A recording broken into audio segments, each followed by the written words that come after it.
Cavaleiros do Zodíaco foi uma obra que fez parte da minha infância, assim como da de muitos de vocês. Não, eu não tenho idade para ter assistido pela TV Manchete, mas vi essa clássica obra pelo Cartoon Network, que basicamente transmitiu quase todos os animes da Manchete e vários outros ali no início dos anos 2000. Mas, apesar de conhecer Cavaleiros muito bem, eu nunca tinha parado para ler o mangá do Kurumada para saber como essa história se desenrolava originalmente. Atendendo a vários pedidos feitos nos comentários de vídeos anteriores, hoje falarei do mangá de Saint Seiya acerca da parte da história que vai do capítulo 1 ao 27, basicamente tudo que vem antes das 12 casas. Como vocês viram no título do vídeo aí, a leitura desses primeiros capítulos de Cavaleiros me fez descobrir definitivamente qual é o inimigo mais poderoso enfrentado pelos defensores de Athena. Ainda direi mais, esse é um inimigo que os heróis não conseguiram derrotar, mas antes o contrário, foram completamente dominados por ele. Esse inimigo é nada mais nada menos que a pressa. Sim, é isso mesmo. A pressa acaba com o mangá de Cavaleiros do Zodíaco de uma forma que eu nunca vi antes na minha vida. Ao longo desse vídeo, vou tentar demonstrar de forma específica como essa pressa afeta vários elementos desse mangá, prejudicando bastante a experiência de ler a obra. Mais apressado, porém, sou eu para pedir que você se inscreva no canal e ative o sininho. Toda semana nós temos conteúdo novo acerca de mangá e anime, geralmente analisando alguma obra, mas não apenas isso. Então se inscreve aí que as reviews aqui são feitas no capricho. E compartilhe o vídeo com aquele amigo seu que gosta de Cavaleiros, ou naquele grupo de Zap,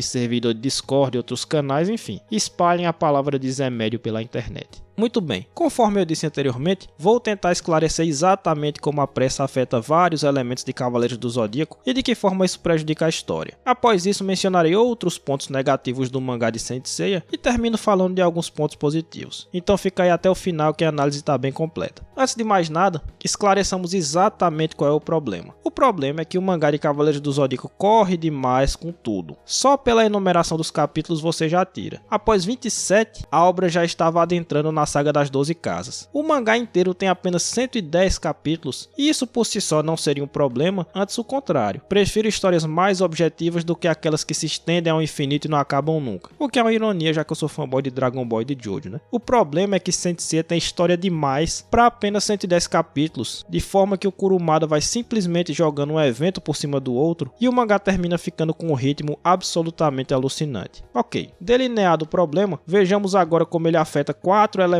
centrais de toda a história: o ritmo, as lutas, os personagens e o enredo. Começando pelo mais básico, que é o ritmo. Ora, se a história é corrida demais, é óbvio que o ritmo é afetado diretamente. Ritmo narrativo é uma das questões mais complexas dentro de um roteiro por um motivo muito simples. Não há regras muito claras acerca de como se construir uma narrativa em um ritmo adequado. Isso realmente depende muito do feeling do escritor e admito que também varia muito de acordo com quem lê. A mesma história pode ser considerada lenta demais ou correta do ponto de vista do ritmo, a depender do gosto do leitor, por exemplo. Mas em linhas gerais, a questão é a seguinte: ritmo nada mais é que o tempo que o autor dá para cada evento dentro de sua obra. Ou de outra forma, é o tempo pelo qual o escritor estende cada acontecimento dentro da história. A situação é delicada porque qualquer dos dois extremos é indesejável. Uma obra muito lenta, isso é, uma obra que prolonga demais cada evento, termina por se tornar chata e enfadonha para o leitor, que provavelmente abandonará a história. Uma história rápida demais, por outro lado, elimina completamente o impacto dos acontecimentos e isso por si só dificulta o engajamento de quem lê. Então as cenas que deveriam ter grande peso terminam não tendo o impacto planejado e o leitor pode cair fora também, mas agora não por estar achando chato, mas por não se importar com nada do que acontece na história. O ideal é o meio termo, via de regra. Nem sempre é assim, mas via de regra é isso. Então a ideia é que a história seja dinâmica, sem se atropelar. Mas Saint Seiya se atropela demais. Ao longo desses primeiros 27 capítulos, nós temos cenas e informações que deveriam ter um peso emocional muito grande dentro do contexto da obra, mas que na prática não impactam o leitor justamente porque o Kurumada não dá tempo para que esses eventos sejam absorvidos pelo público. Ele vai jogando uma coisa por cima da outra e antes que você possa digerir a informação anteriormente passada, ele já vai ter despejado mais umas 10 coisas dentro do mangá. Citarei aqui alguns exemplos. A revelação de que o velho Kido era pai de todos os cavaleiros foi pensada para ser uma coisa impactante para o leitor, tal qual foi para os personagens. Digo, amigo. A ideia de que ele era o pai de todos aqueles órfãos interfere diretamente no modo como nós deveríamos julgar as atitudes do personagem. Afinal, ele basicamente maltratou seus filhos em nome do objetivo de fazê-los virar cavaleiros. Maltratou é uma bondade minha, né? Ele fez a vida dos próprios filhos um inferno. A questão aqui não é se ele estava certo ou errado, mas sim o fato de que essa revelação tinha potencial de mudar nossa visão acerca do personagem. E para ser justo, essa reflexão até está dentro da obra, com o Seiya e os outros ficando putaços quando descobrem a verdade, justamente por lembrarem de todos os sofrimentos que passaram anteriormente por culpa de Kido. Ok, mas o ponto é que essa revelação e esse aprofundamento na questão são feitos a toque de caixa, espremidos entre outros eventos que vão acontecendo muito rapidamente e que não nos permite digerir a informação. Outro exemplo, a revelação de que a Saori é a encarnação de Athena. Porra, isso daí muda a perspectiva da obra em 180 graus. Esse evento sozinho altera por completo os rumos de Saint Seiya. Era para ser um acontecimento com o impacto de um Big Bang dentro do roteiro. Na prática, a questão é rapidamente resolvida e poucos quadros depois já temos que prestar atenção em outro inimigo que aparece ali no momento. Ou seja, a parada foi jogada na sua cara, mas antes que você pudesse sentir o impacto, o Kurumada já lançou logo outra coisa e o baile seguiu. E não dá para dizer que isso é um artifício de roteiro, porque ele não vai voltar a essa questão da Saori ser Athena. Tudo o que ele tinha para trabalhar em cima do assunto foi feito em 3 quadros e já era. A partir desse momento, o fato dela ser Athena já é um pressuposto. Bem assim é a suposta revelação de que a Marinha é a irmã do Seiya. Novamente, isso seria um evento capaz de mudar tudo, um plot twist dos brabos. Mas logo em seguida, já é emendado uma luta com os Cavaleiros de Prata e já foi. Essa questão só vai ser reutilizada lá na frente para dizer que ela não é a irmã do Seiya, ou seja, que foi uma pegadinha do malandro Salsi Fufu. Mas o peso que essa suposta revelação deveria ter já se perdeu porque o autor não se permitiu tempo para trabalhar a questão. Enfim, há outros exemplos, mas vocês já entenderam o ponto. A pressa mata todo o ritmo de Saint Seiya e assim todo o peso dramático da série. Em segundo lugar, a pressa mata também os personagens de Cavaleiros. Sejamos bastante sinceros aqui, nenhum dos personagens dessa obra é realmente bem trabalhado. O Seiya é um dos protagonistas mais genéricos de que se tem notícia. Tirando o fato dele ser extremamente determinado, ou seja, de apanhar muito e não desistir, o que sobra para ele? A história de que ele foi separado de sua irmã. Só que essa história não é realmente bem aprofundada. O autor fica na superfície da coisa. Ele sabe que qualquer um consegue se engajar com uma tragédia familiar desse tipo e se contenta com esse engajamento automático por parte do leitor. Mas trabalhar a questão de forma mais interessante, ele não o faz. E quando tenta, tipo a cena da Marin que falamos agora há pouco, a pressa mata também isso. O Yoga tem uma questão relevante envolvendo sua mãe e tudo mais, mas também isso fica apenas na superfície de engajar o leitor por conta de uma história que diz respeito a laços familiares, mas que nunca vai além. Na real até tem um pouco lá na Casa de Aquário, mas isso é coisa para vídeos futuros. O Shiryu é o cavaleiro do sacrifício, da ação nobre, da entrega em nome dos outros. Muito bom, mas fica por aí também, nada mais. O Shun é um personagem que por enquanto vive em função do Ikki. Depois vemos uma coisa ou outra dele, mas bem superficial também. Dos principais, aquele que tem alguma coisa a dizer é só o Cavaleiro de Fênix, e falarei sobre isso na parte dos pontos positivos. Fora os Cavaleiros de Bronze, o que nos resta nessas sagas iniciais? A Saori, que age como uma menina mimada em 90% do tempo, e no finalzinho dessa saga, né,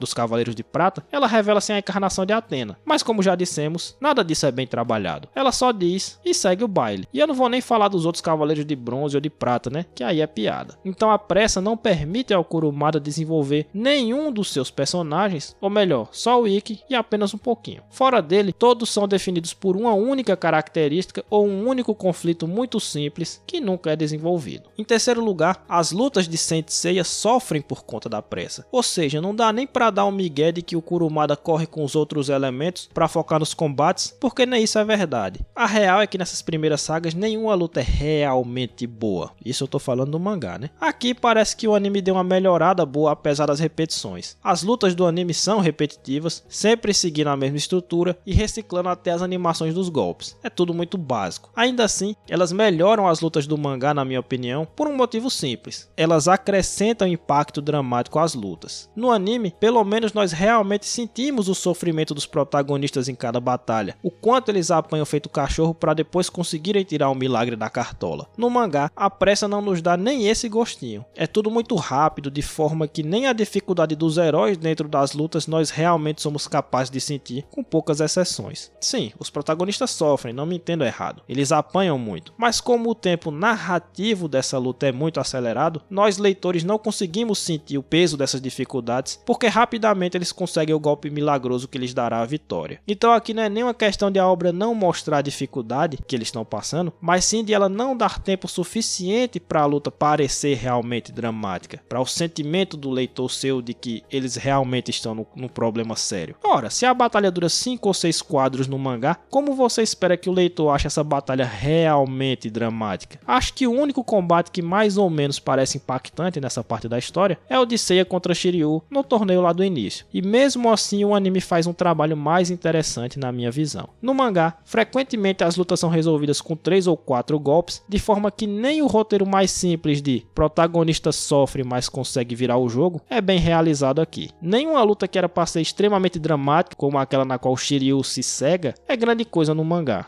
No anime é bem melhor. Só para efeito de comparação, uma obra que nem se destaca pelas lutas, mas que faz esse roteiro básico de batalha de forma muito mais eficiente é Ashita no Joe. Ali, o Joe apanha muito, mas o autor sabe mostrar a batalha por tempo suficiente para sentirmos o drama da situação dele. Só depois disso é que ele traz a virada de mesa. Sensei não, Sensei usa 2 quadros para mostrar a dificuldade, mais 2 para a virada e vamos para a próxima luta. Por fim, o enredo como um todo sofre com a pressa. Em primeiro lugar, e tendo relação com o ponto anterior, as lutas não têm grande roteiro. Eu já disse isso alguma vez e repito. Dragon Ball revolucionou o Battle Shonen em termos de roteiro de luta e muitos não percebem. Leiam Cavaleiros então e acho que isso ficará claro. Um dia eu vou fazer esse vídeo aí comparando bonitinho como eram as lutas de Cavaleiros e Hokuto no Ken e como eram as lutas de Dragon Ball e como as lutas do Shonen passaram a ser muito diferentes pós Dragon Ball. Esse vídeo vai sair algum dia. Como eu ia dizendo, o roteiro das lutas de Cavaleiros é sempre herói apanha muito e depois vira o jogo. Mas a pressa não deixa nem mesmo esse roteiro básico ser feito corretamente. Mas para além disso, o enredo geral da série também sofre com a pressa. Querem exemplos? Os Cavaleiros de Prata. Ora, nós somos informados que os Cavaleiros de Prata são extremamente fortes, muito mais que qualquer um de bronze. Mas aí eu pergunto, qual Cavaleiro de Prata deu realmente algum trabalho para os heróis? O Yoga mata o de Centauro como se não fosse nada. O Ikki destroça 2 Cavaleiros de Prata de forma bem tranquila. O que dá mais trabalho, que é Misty de Lagarto, é derrotado em meio capítulo pelo Seiya, que rapidamente consegue romper as defesas do inimigo e vencê-lo. Então veja que existe uma contradição entre o que a obra nos diz e o que ela nos mostra. Ela diz que os prateados são terríveis, mas ela nos mostra eles como sendo basicamente um bando de fiasquento. Isso porque já estavam todos os Cavaleiros de Bronze machucados da luta contra os Cavaleiros Negros e o Ikki, que no mangá é tudo emendado, né? No anime não. No anime tem um pouco de respiro entre uma coisa e outra, mas no mangá eles emendam a luta contra o Ikki e a luta contra os Cavaleiros de Prata. E mesmo assim os prateados apanham feito,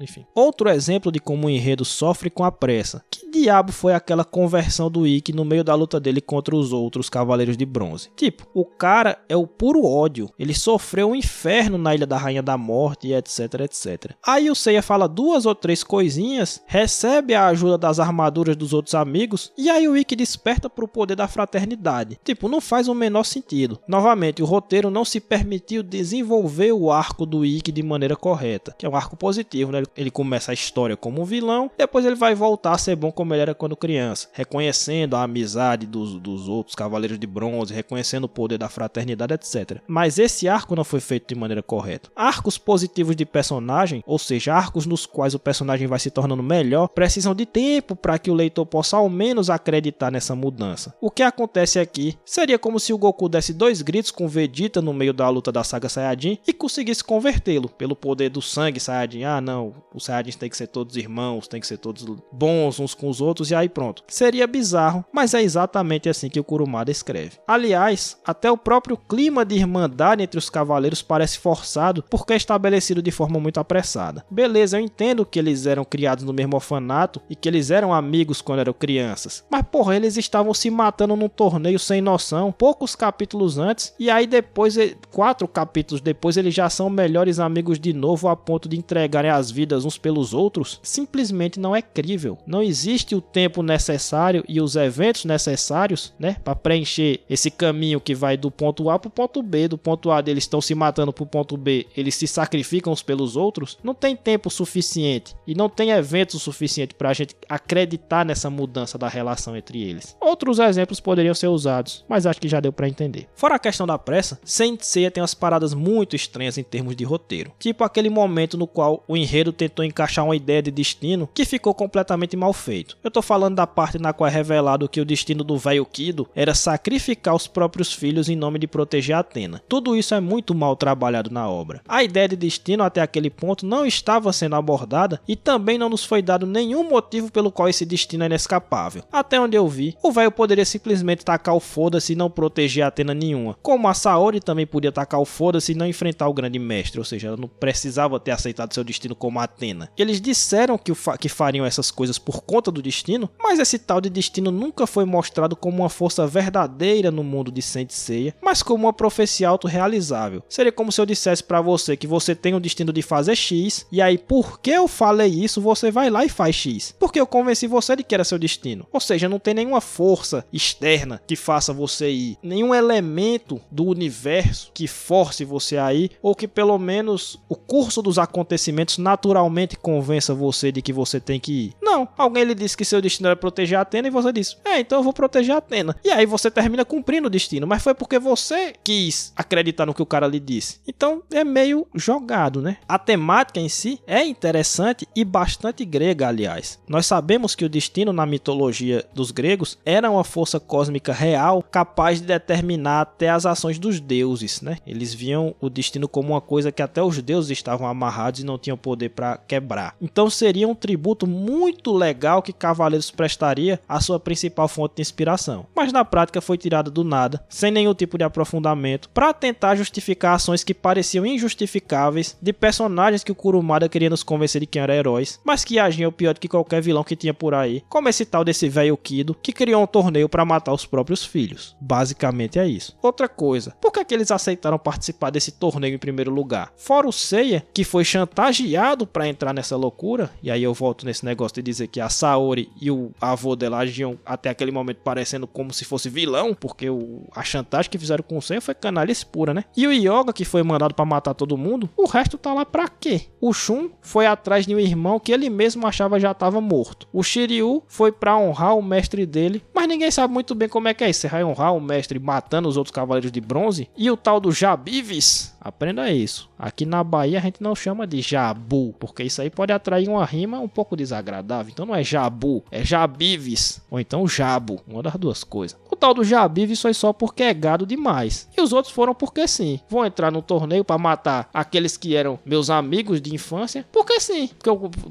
Para ganhar uma armadura de ouro que ninguém nunca explicou porque é que eles queriam essa tal dessa armadura de ouro. A parramadeirada foi grande hoje, hein? Mas deixa eu elogiar algumas coisinhas de Cavaleiros aqui, para os fãs não quererem me linchar em praça pública. Primeiramente, eu realmente gosto muito da mitologia de Saint Seiya, e eu não tô falando da mitologia grega, mas do lore da série, do mundo que o Kurumada construiu. Eu acho uma ideia muito interessante essa de cada cavaleiro ser guiado por uma constelação, das armaduras, de em tese existir um ranking entre os cavaleiros, de cada deus ter seu exército próprio. Enfim, todo esse mundo que o Kurumada criou é muito interessante. Eu também gosto do fato de os poderes estarem ligados ao universo, ou seja, o poder que queima dentro de um cavaleiro é o mesmo poder que move o universo, né? Que a história do Big Bang gerou o universo, então você tem que gerar como se fosse um Big Bang no seu cosmo para estourar o seu poder. O fundamento parece aquela ideia filosófica de que tudo é um e um é tudo, né? De que o que constitui o universo também constitui o ser humano, então existe essa ligação fundamental. Muito legal essa ideia filosófica para justificar um sistema de poderes, né? E por fim eu tenho dois elogios a fazer ao Ikki. Veja bem, eu não gosto do Ikki. Talvez eu faça algum dia um vídeo sobre ele e sobre o Shun, porque eu não gosto de nenhum dos dois, mas esse vídeo fede a polêmica, então eu fico um pouco reticente. Mas aqui eu quero elogiar primeiramente a apresentação do Ikki na obra, que é feita de uma maneira a dar uma aura de mistério em torno de sua figura. No meio do torneio, a corrente do Shun começa a identificar uma ameaçadora presença. Aí o Kurumada corta a cena pro Seiya no hospital da arena, com o Shiryu falando sobre o Ikki. Depois a corrente de Andrômeda passa passa uma mensagem enigmática e aí o Ikki sai de dentro da urna da armadura de ouro. É uma apresentação que vai sendo feita aos poucos, aumentando a atenção do leitor de forma paulatina para aí trazer o vilão. É muito legal. E o outro elogio é ao desenvolvimento do Ikki, que é o único aceitável até o momento. Todos os motivos que o levaram a ser uma pessoa movida a ódio estão bem estabelecidos dentro do mangá e todos fazem sentido. A ideia do Guilt de revelar que o pai dele era o velho Kido só depois que o velho já tinha morrido, como uma forma de garantir que o ódio do Ikki virasse um sentimento geral, impossível de ser dissipado, porque não tinha mais nenhum alvo definido, né? Ou seja, o Ikki não tinha mais em quem descontar esse ódio, é de uma profundidade psicológica completamente desconhecida de todo o resto de Cavaleiros do Zodíaco. Então é tudo muito interessante. Pena que o arco em si de conversão dele é fuleiro, como eu já disse, e ele termina virando um Vegeta mal escrito, mas ele começa bem. Enfim, meus amigos, o vídeo já vai se alongando demais, então fiquemos por aqui. O resumo é: Cavaleiros tem uma premissa muito interessante, mas o Kurumada corre demais com sua obra e isso termina prejudicando todos os pontos de sua história. Ele não corre em algumas coisas para focar em outras. Não, ele corre com tudo o tempo todo. Por isso, o anime, apesar de repetitivo, parece mais interessante, justamente porque dá mais respiro entre os eventos e dentro das próprias lutas, de forma que impacta mais do que a história original. É o único caso que eu conheço no qual os fillers, mesmo fracos, melhoram a experiência, na minha opinião. Feito o resumo, agradeço a quem ficou comigo até o final, reforço o pedido de inscrição e de sininho, compartilhem o vídeo para ajudar meu trabalho por obséquio. Semana que vem falaremos da cena mais polêmica de todo o Dragon Ball. Você não pode perder. Até lá.